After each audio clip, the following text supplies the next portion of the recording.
नमस्कार, जय हिंद साथियों। आज हम लोग एक नया अध्याय शुरू कर रहे हैं। आज हम बहुपद का ऑब्जेक्टिव प्रश्न लेकर के आप सबके बीच आए हैं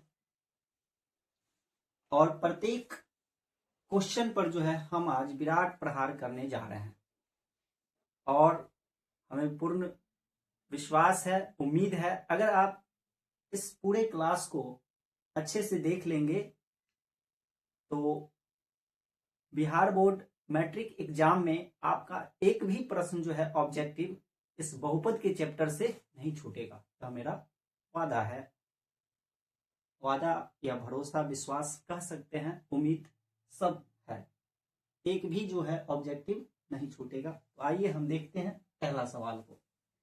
पहला सवाल में है, निम्नलिखित में कौन बहुपद नहीं है। सवाल को बनाने वक्त में क्वेश्चन पर जरूर ध्यान दीजिए कि क्या कहा गया है, जिसमें सबसे पहली बात है कि बहुपद नहीं है। हमें वैसा खोजना है इस चार ऑप्शन में से जो बहुपद नहीं है।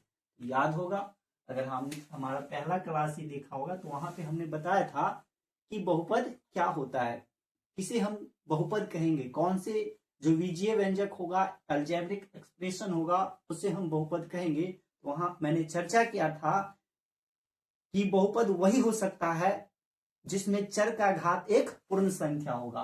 तो जब ये हमें पूछेगा बहुपद है कि नहीं, हम चर का घात पर नजर बनाएंगे और देखेंगे कि चर का घात एक पूर्ण संख्या है कि नहीं। तो देखिए, हम लोग पोस्टमार्टम करेंगे प्रत्येक चर की घात का, क्या उस चर का घात एक पूर्ण संख्या है कि नहीं।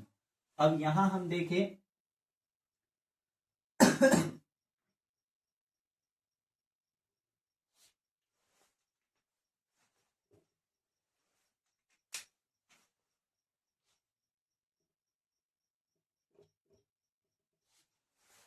तो इसमें एक चर यहां है और इस चर का घात क्या है, 2, और यहां चर का है और इस चर का घात कितना, नहीं कुछ तो 1।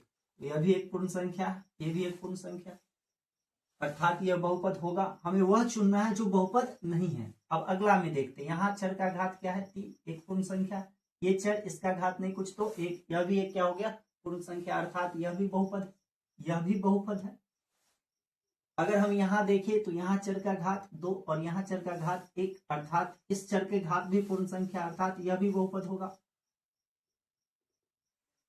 ये भी बहुपद है, ये भी बहुपद है, ये भी बहुपद है। हमें चुनना था कि कौन बहुपद नहीं है। तो आप डायरेक्ट इसको चेक मार सकते हैं या फिर हम चेक भी कर सकते हैं। यहाँ चर का घात कितना है, 1, और यहाँ चर का जो घात है वो 1 है। लेकिन एक बात और ध्यान रखेंगे कि कोई भी जो बहुपद का अलजेब्रिक एक्सप्रेशन जो होगा उसमें जो चर होगा ना, वो कभी भी डिनोमिनेटर में नहीं होना चाहिए, हर में जो है वो चर नहीं होना चाहिए। तो यहाँ चर जो है हर में है, तो इसको हम सबसे पहले शुद्धिकरण करेंगे। तो यहाँ x ये नीचे है, इसको ऊपर ले जाएंगे तो पता होगा जब ऊपर जाएगा तो पावर में क्या आ जाएगा, माइनस चर जाएगा। अब देखेंगे तो इस चर का घात जो है, यहाँ चर का घात 1 और यहाँ चर का घात -1 है, जो कि एक पूर्ण संख्या नहीं है, अर्थात ये हमारा बहुपद नहीं होगा। तो हमारा ऑप्शन नंबर कौन सा सही होगा, सी। और फिर दूसरा में पूछा है, निम्नलिखित में कौन बहुपद है। फिर वही बात कि बहुपद कौन है। तो जब ये पूछेगा बहुपद कौन है, हमारा एक ही चीज पर ध्यान जाएगा, किस पे, चर पे। चर की घात क्या है वह हम चेक करेंगे, चर का घात पूर्ण संख्या है कि नहीं। तो अब देखते हैं आगे चर। यहाँ जो चर है इसका घात 2, यहाँ जो चर है इसका घात कितना है, 1, और यहाँ जो चर है इसका घात चेक करेंगे तो √x है। इसका घात को हम देखते हैं, अभी तो घात में इसको बदलेंगे तो रूट लगा हुआ है, तो रूट हटाएं तो इसके पावर में अभी नहीं कुछ है तो 1, और घोग में ये जो रूट है इसमें नहीं कुछ लिखा हुआ है तो कितना है, 2। उसके अलावा सभी छिपा रहता है। तो जब ही हम इसको पावर में बदलेंगे तो जो ऊपर है वो ऊपरे रहेगा और जो घोग में वो नीचे चला जाएगा। तो इसका घात बन के आएगा, ऊपर में 1 था और इस घोग में कितना, नहीं कुछ है तो 2। अब इसका घात कितना हो गया, 1/2। अब घात यहाँ 1/2 है, तो यह तो पूर्ण संख्या नहीं हुआ, अर्थात यह हमारा जो है बहुपद नहीं। हमें चेक करना है कि कौन बहुपद है, तो ये भी बहुपद नहीं है। उसके अलावा दूसरा में चेक करते, फिर x का घात 3/2, यहाँ घात कितना है 3/2, चर का घात 3/2, ये भी पूर्ण संख्या नहीं, इसका मतलब ये भी बहुपद नहीं होगा। यहाँ अगर देखे तो अभी इसका अगर हम ये घोग हटाएंगे, घूंघट हटाएंगे, ये वाला जो घूंघट हटाएंगे तो कितना इसका घात बनेगा x, और इसके ऊपर नहीं कुछ तो 1, घोग में कितना 2 छुपा हुआ, नहीं कुछ लिखा है तो 2 छुपा हुआ है, तो जो ऊपर है सो ऊपरी रहेगा, जो घोग में है वो बट्टा के नीचे जाएगा। इसका घात कितना आ गया 1/2, ये भी एक पूर्ण संख्या नहीं है, अर्थात ये भी बहुपद नहीं होगा।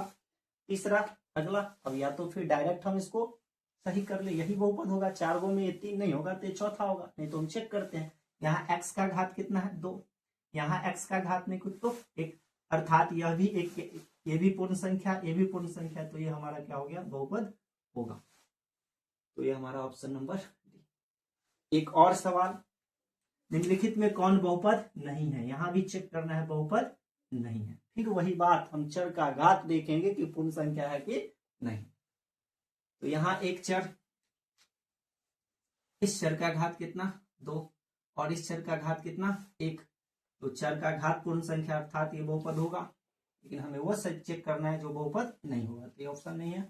उसके अलावा इसमें देखेंगे तो चर का घात 1, तो ये यहाँ भी पूर्ण संख्या अर्थात ये भी बहुपद होगा। यहाँ चर का घात कितना है 3, अर्थात यह भी एक पूर्ण संख्या, यह भी बहुपद होगा। और यहाँ जो चर है वो जो है अभी घात है पूर्ण संख्या, लेकिन ना ये तो गलत है, ये बट्टा के नीचे है, अब इसको हमें ऊपर ले जाना होगा। कभी भी जो चर है वो डिनोमिनेटर हर में नहीं होनी चाहिए, इसको हमें ऊपर करेंगे तो ये प्लस से माइनस चला जाएगा, अर्थात इसका घात एक पूर्ण संख्या नहीं होगा, अर्थात यही बहुपद नहीं है। हमारा ऑप्शन क्या होगा डी, डी जो है हमारा इसका सही ऑप्शन होगा। इस प्रकार हम चेक कर सकते हैं कि बहुपद है या नहीं। अब अगला सवाल है कि बहुपद का घात, एक बहुपद दिया हुआ है और पूछा है कि इसका घात क्या होगा। तो हम लोग जानते हैं कि बहुपद का घात जो होगा उस बहुपद का अधिकतम घात, उस बहुपद में जो चर का अधिकतम घात होगा वही उस बहुपद का क्या होता है घात होगा, चर का अधिकतम घात। तो हम चर का घात चेक करेंगे कितना कितना है।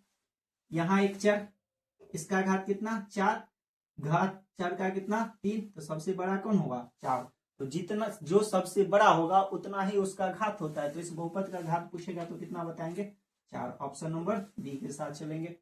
उसके बाद दूसरा सवाल, फिर एक बहुपद दिया है और फिर पूछा है कि इसका घात क्या होगा, इस बहुपद का घात क्या होगा। फिर बहुपद का जब ये घात पूछेगा तो हम देखेंगे कि उसमें चर का अधिकतम घात कितनी है। अब यहाँ चर का अधिकतम घात देखिए तो यहाँ चर इसका घात 2, यहाँ चर इसका घात 1, सबसे ज्यादा कितना होगा 2, अर्थात इस बहुपद का घात कितना होगा 2, ऑप्शन नंबर ए के साथ चलेंगे। अब पूछा है कि शून्यकों की संख्या क्या होगा। एक बहुपद है y³ - 2y² - √3y + 1/2। अब पूछा है कि इस बहुपद में शून्यकों की संख्या क्या होगा। तो शून्य की संख्या के बारे में हम लोग जानते हैं जहां तक कि किसी भी बहुपद में उस बहुपद का जो घात होता है उतना ही उस शून्य की संख्या भी होगा, अर्थात चर का जो अधिकतम घात होगा, चर का अधिकतम घात जितना होगा उतना ही उस बहुपद में शून्य की संख्या होगी। तो इस बहुपद में चर का अधिकतम घात चेक करें तो यहाँ चर 3, इस चर का घात कितना 2, इस चर का घात कितना 1, तो सबसे ज्यादा कितना हुआ 3, तो शून्य की संख्या भी कितना होगा 3। जितना ज्यादा घात उतना ही होगा शून्य की संख्या, अधिकतम घात की जो होगा वही शून्य की क्या कहलाएगा संख्या कहलाएगा। अगला है n घात, दिए गए बहुपद के लिए शून्य की संख्या कितनी होगी। तो घात कितना है n, इस बहुपद का घात जितना होगा उतना ही शून्य की संख्या होगा। तो ये घात n घात का बहुपद है, तो n घात का बहुपद है तो शून्य की संख्या भी कितना होगा n ही होगा। यहाँ 2 घात का बहुपद था तो इसकी शून्य की संख्या 2, यहाँ 3 घात का बहुपद था तो शून्य की संख्या 3, और ये n घात की बहुपद है तो शून्य की संख्या कितना होगा n। जितना घात होगा उतना ही बहुपद का क्या होगा शून्य की संख्या होगा। इसी तरह अगर रैखिक बहुपद की बात किया जाए, यहाँ दिया है रैखिक बहुपद में शून्य की संख्या कितना होता है, तो हम बता सकते हैं कि रैखिक बहुपद में घात क्या होता है। तो रैखिक बहुपद का घात 1, अर्थात इसमें शून्य की संख्या भी कितना होगा 1। दूसरा सवाल, द्विघात बहुपद में शून्य की संख्या क्या होगा। द्विघात बहुपद में शून्य की संख्या क्या होगा, तो द्विघात बहुपद का घात कितना होता है 2, इसमें शून्य की संख्या भी क्या होगा 2। अब हमसे अगर पूछ लिया जाए त्रिघात बहुपद में शून्य की कोई संख्या कितना होगा, तो त्रिघात बहुपद में घात कितना होता है 3, अर्थात उसमें शून्य की संख्या भी कितना होगा 3। अब यहाँ एक द्विघात बहुपद दिया है p x square q x plus r, द्विघात बहुपद होगा जहां कंडीशन दिया है p equals to 0, p not equals to 0, C option में है a और b दोनों, और डी में है इनमें से कोई नहीं। तो हम लोगों ने देखा था कि द्विघात बहुपद जो होगा उस व्यापक रूप में हम देखे थे कि द्विघात बहुपद का व्यापक रूप a x square b x plus c x, जहां बताए थे कि एक्स स्क्वायर का गुणांक जो है ए ओ 0 नहीं हो सकता, कुछ भी हो सकता है। अब ये 0 हो जाएगा, अगर p 0 हो जाएगा तो खत्म में हो जाएगा, तो द्विघात बचेगा नहीं ना, द्विघात नहीं ना बचेगा, ये 0 हो जाएगा तो पूरा टर्म में 0 हो गया, तब तो इतना ही दूर बचा, और इतना दूर में चर का घात कितना हो गया 1, तो ये रैखिक हो जाएगा। p सब कुछ हो सकता है लेकिन का नहीं हो सकता है, तो ए नहीं हो, 0 नहीं हो सकता, ऑप्शन नंबर बी के साथ जाएंगे। यह एक द्विघात बहुपद होगा जहां p नॉट इक्वल्स टू क्या होगा 0। उसी तरह यहाँ एक त्रिघात बहुपद दिया है, कहा ये त्रिघात बहुपद होगा जहां ऑप्शन में है m इक्वल्स टू 0। अब सोचो m 0 हो जाएगा तो ये खत्म में ना हो गया जी, और जब ये खत्म हो जाएगा तो इतना ही बचा, और इसमें घात अधिकतम देखोगे तो कितना हो गया 2, तो ये तो द्विघात हो जाएगा, मतलब ये नहीं होगा, m नॉट इक्वल्स टू 0 होना चाहिए। ये त्रिघात बहुपद तभी होगा जब m नॉट इक्वल्स टू कितना होगा 0।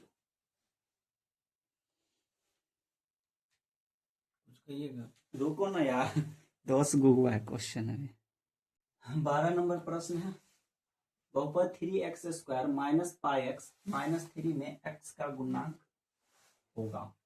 और गुणांक के बारे में हम लोग पढ़े थे कि गुणांक आखिर क्या होता है, तो उस जिसका भी गुणांक पूछा जाए ना उसके गुणा में जो संबंध बना के हो, तो पूछा है x का गुणांक क्या है, तो हम x को देखेंगे यहाँ, और x में जो गुणा के साथ है वो कितना है, तो माइनस का पाई, जो हमारा ऑप्शन नंबर बी में है। फिर यहाँ एक बहुपद है 13 नंबर सवाल में, बहुपद x के power 4 plus 3x cube minus 2x square minus का 4 में x क्यूब का गुणांक होगा, x क्यूब का गुणांक पूछा। अब हम देखेंगे कि x क्यूब के साथ गुणा में कौन है, तो x क्यूब के साथ गुणा में जो है वो प्लस का कितना है 3, इसका गुणांक कितना हो जाएगा प्लस का 3। 14 नंबर सवाल, रैखिक बहुपद का व्यापक रूप क्या पूछा है, व्यापक रूप। और व्यापक रूप के बारे में हम लोग जहां तक जानते हैं या मैंने बताया कि व्यापक रूप जो होता है ना किसी भी बहुपद का, उस बहुपद के जो घात होते हैं उस घात को, उसके पद को जब हम घात के घटते क्रम में जब सजाएंगे ना, तब जो सजावट हमें प्राप्त होती है वही हमारा क्या कहलाता है, बहुपद का व्यापक रूप। तो हम चेक करेंगे क्या प्रत्येक पद का घात जो है, प्रत्येक पद अपने घात के अनुसार घटते क्रम में है या नहीं। तो यहाँ ये तो रैखिक बहुपद का व्यापक रूप पूछा है ऐसे, तो हम देखेंगे तो यहाँ पे ax square plus b x plus c, ये तो घात 2 हो गया, ये द्विघात हो गया। यहाँ ax cube plus b x square c x plus d, ये कौन सा है त्रिघात बहुपद। और ax प्लस बी और a नॉट ए रैखिक बहुपद है, लेकिन यहाँ एक कंडीशन दिया है a इक्वल्स टू 0, तो नहीं ये नहीं हो सकता, क्योंकि जब a 0 हो जाएगा तो x तो गायब हो जाएगा ना जी, खाली b बचेगा, तो में चर का घात तो 1 नहीं हुआ, रैखिक बहुपद है इसका मतलब घात 1 होनी चाहिए। ax plus b a not equals to 0 होगा, a हमारा ऑप्शन नंबर क्या है डी, ये पहले भी हम लोग निकाल चुके हैं। अगर ये पूछा जाए तो कौन किस बहुपद का व्यापक रूप है, तो कहेंगे त्रिघात बहुपद का व्यापक रूप है, त्रिघात बहुपद का। और ये किसका व्यापक रूप है, ax square b x plus c, जहां a नॉट इक्वल्स टू 0, तो यह हमारा क्या है द्विघात बहुपद का व्यापक रूप।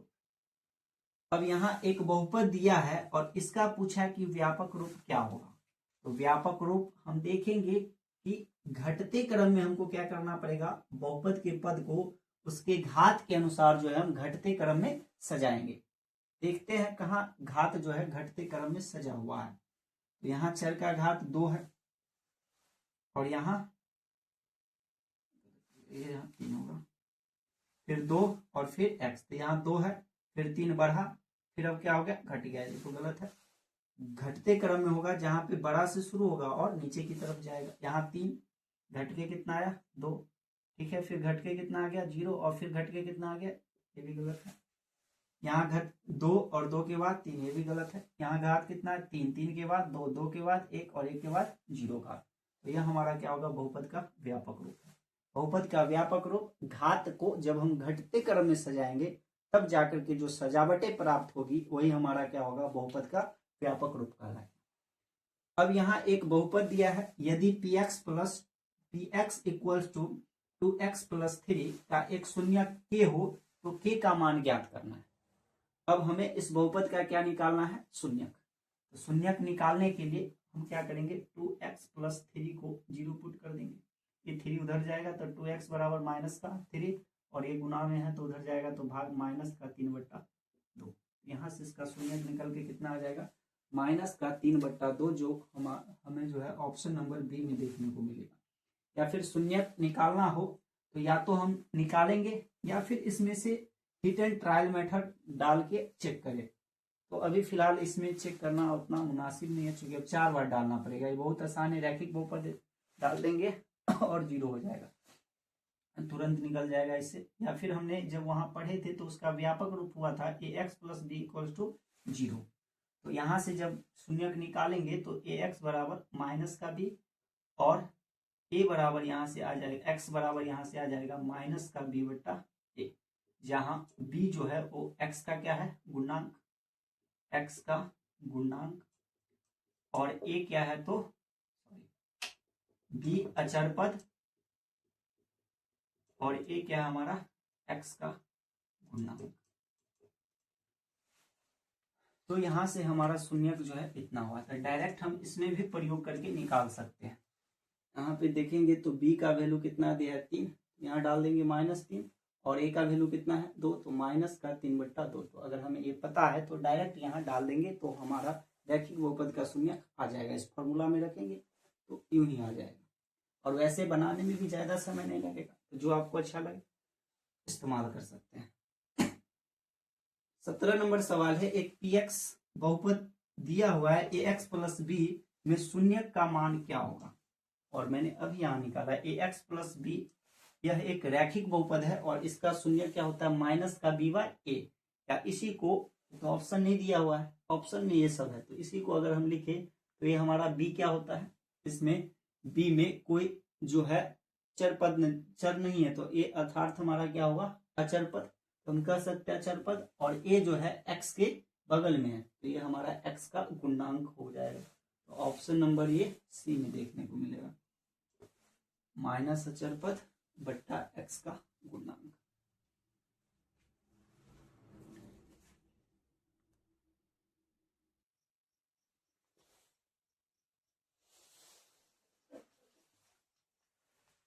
तो अब हम 18 नंबर सवाल देखते हैं। यहाँ दिया है कि x² माइनस 3x, यदि px बराबर x² माइनस 3x माइनस 4, तो px का एक शून्यक है।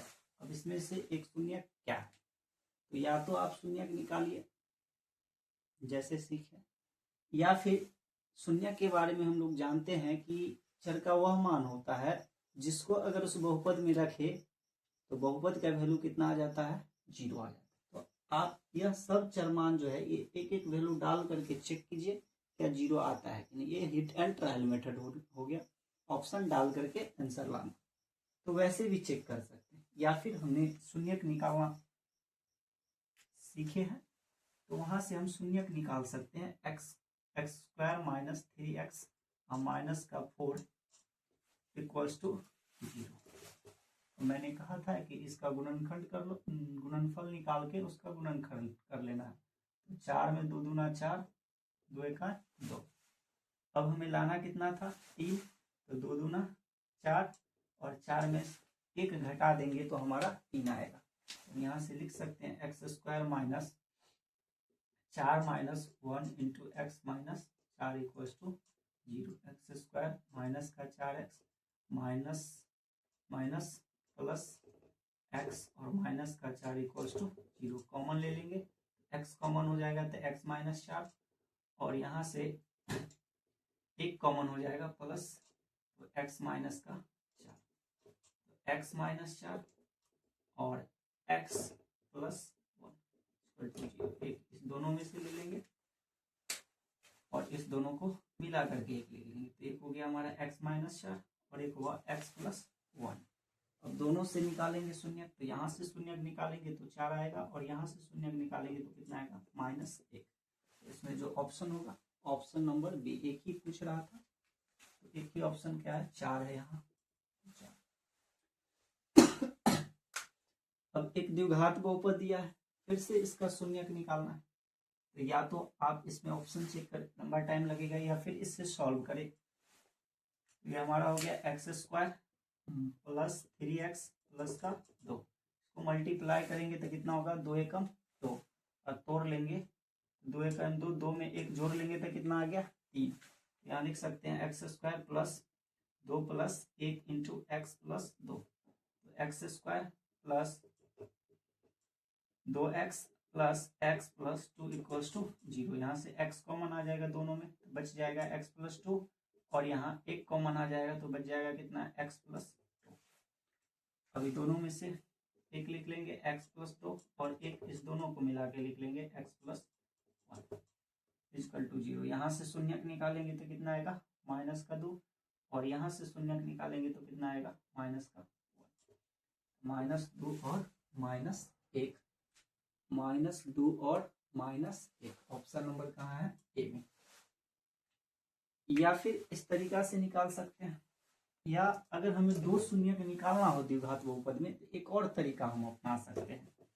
जैसे अगर लगे आसान, जो आपको ठीक लगे उस अनुसार हम आप लोग बना सकते हैं। जैसे हमने द्विघात बहुपद के शून्यकों का संबंध निकाला था, तो शून्यकों का संबंध होता है अल्फा प्लस बीटा और ये होता है हमारा -b/a और -b यहाँ पे कितना आ रहा है 3 और a कितना है 1, तो ये कितना आ गया -3 और अल्फा इंटू बीटा कितना आ रहा है, तो अल्फा इंटू बीटा c/a और ये 2 और बट्टा का 1, ये कितना आ गया 2। तो हम चेक कर सकते हैं इसमें अल्फा प्लस बीटा का मान कितना आना चाहिए -3 और अल्फा इंटू बीटा का वैल्यू जिससे -2 आ जाएगा वो ऑप्शन मेरा हो जाएगा। तो देखो यहाँ अगर डी ऑप्शन को हिट एंड ट्रायल लगा दे तो इसका गुणनफल तो 2 पूर्ण रहा है, लेकिन क्या योगफल -3 आएगा, नहीं, इसका मतलब ये नहीं हो सकता। इसका गुणनफल निकालोगे दोनों के तो कितना हो जाएगा -2, लेकिन गुणनफल कितना आना चाहिए 2, मतलब ये नहीं है। इसमें अगर हम गुणनफल निकालेंगे तो -2 दूना 4, लेकिन ये कितना आ जाएगा 2, इसका मतलब ये भी नहीं हो सकता है। और यहाँ अगर इस दोनों का गुणनफल निकालेंगे तो माइनस माइनस प्लस और 2 एकम 2, गुणनफल का संबंध फिट है। योगफल का चेक कर लेते हैं, तो -1 और -1 को जोड़ेंगे तो कितना हो जाएगा -1 और -2 को जोड़ेंगे तो कितना हो जाएगा -3। तो इसमें योगफल का संबंध काम कर रहा है और गुणनफल का भी संबंध काम कर रहा है, इसका मतलब यही हमारा ऑप्शन हो गया। तो द्विघात बहुपद में जब हमें 2 शून्यक निकालना हो तो या तो आप निकाल लीजिए या फिर इस संबंध से भी चेक करके निकाल सकते हैं, ये भी आसान होगा, ज्यादा है नहीं। अब जैसे अगर हम इसी को इस मेथड से यूज करके देखें तो यहाँ पर अगर हम अल्फा प्लस बीटा का संबंध निकालना चाहे तो ये होता है माइनस का b/a, तो b कितना है 5 प्लस का तो माइनस हो जाएगा और ये कितना है 2, और अल्फा इंटू बीटा निकाले तो ये होता है c/a, तो माइनस का 12 और बट्टा का 2, कट कितना जाएगा 6। अब देखो उस ऑप्शन में कि अल्फा इंटू बीटा का संबंध 6 किसके साथ होता है, बनता है कि नहीं, तो 3 तिया 9, ये नहीं होगा, इसको गुना करेंगे तो 2 से 2 कट जाएगा, 3 दूना 6, गुना का तो संबंध ठीक है, क्या जोड़ का संबंध ठीक है, नहीं, 4 दूना 8, 3 11 बट्टा, ये नहीं होगा। ऑप्शन नंबर बी में जाएंगे तो यहाँ पे गुनाए का संबंध गड़बड़ हो जाएगा, 2 तिया 6, 3 तिया कितना आ गया 9, तो ये भी नहीं हो सकता है। यहाँ चेक करें तो ये भी नहीं हो सकता है। 3 से 3 कट जाएगा और 2।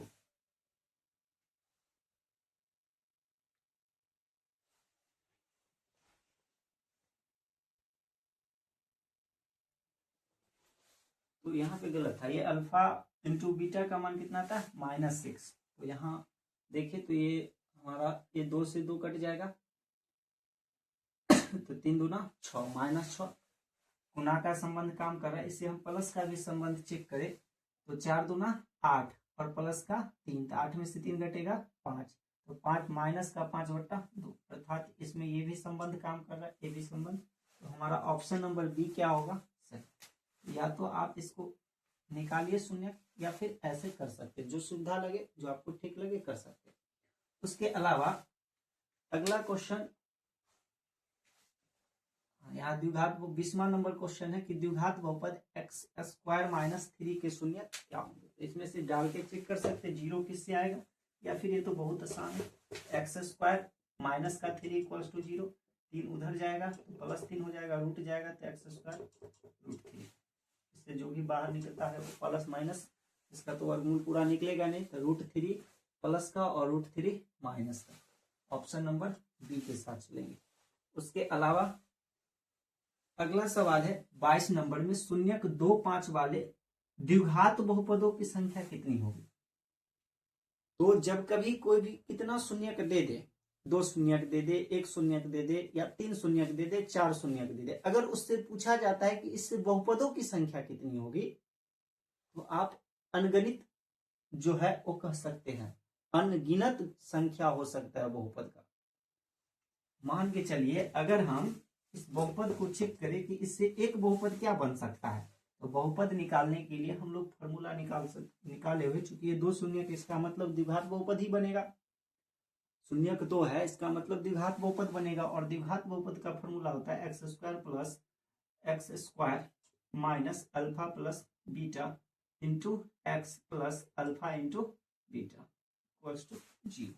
अब यहाँ x² - अल्फा प्लस बीटा रखेंगे तो 5 और 2 7x और अल्फा इंटू बीटा 5 दूना 10 = 0। अब हम इसमें किसी भी संख्या से अगर गुना करें, 4 से गुना करें, 2 से गुना करें, 3 से गुना करें, 5 से गुना करें, तो ये तो बहुपद बदल जाएगा। अगर हम 2 से गुना करें, 2x² - 7x प्लस 14x और प्लस का 20 = 0। 3 से गुना करेंगे तो 3x² माइनस का 21x और प्लस का 30 हो जाएगा। अगर हम 4 से गुना करें तो 4x² माइनस का 28x और प्लस का 40। जितना से हम गुना करेंगे तो बहुपद तो बन जाएगा, अनंत बहुपद ऐसे हम बना सकते हैं। अब इसका अगर हम शून्यक निकालेंगे तो बराबर हो जाएगा। इस सब में अगर 2 कॉमन है तो छोटा करने के लिए हम 2 कॉमन ले लेंगे, x² माइनस का 7x और प्लस का 10 = 0, 2 जाएगा उधर, फिर इसको निकालेंगे तो शून्यक वही आएगा। तो जब कभी भी अगर हमें शून्यक दे दिया है, अगर पूछा जाए कि इससे कितनी बहुपद बन सकता है, इससे बहुपदों की संख्या कितनी होगी, तो हम कह सकते हैं जो है वो बहुपद की संख्या जो होगा वो अनगिनत होगा। ठीक, ये गलत लिखा, क्या होगा अनगिनत। अनगिनत अनंत हो सकता है, बहुपद की संख्या कितना होगा अनंत। तो यहाँ 2 शून्यक दिया है, इसमें पूछा है बहुपद क्या होगा, तो कहेंगे अनगिनत होगा। यहाँ 2 शून्यक दिया है, इसमें पूछेगा बहुपद कितना होगा, कहेंगे अनगिनत होगा। यहाँ 1 शून्यक दिया है और इसमें पूछा है बहुपद की संख्या कितना होगा, तो अनगिनत। तो जब कभी कितनों शून्यक दे दिया है, अगर पूछा जाए इससे बहुपद की संख्या कितना होगा, कितना बहुपद इससे बना जा सकता है, तो हम अनंत ऑप्शन को सिलेक्ट करें।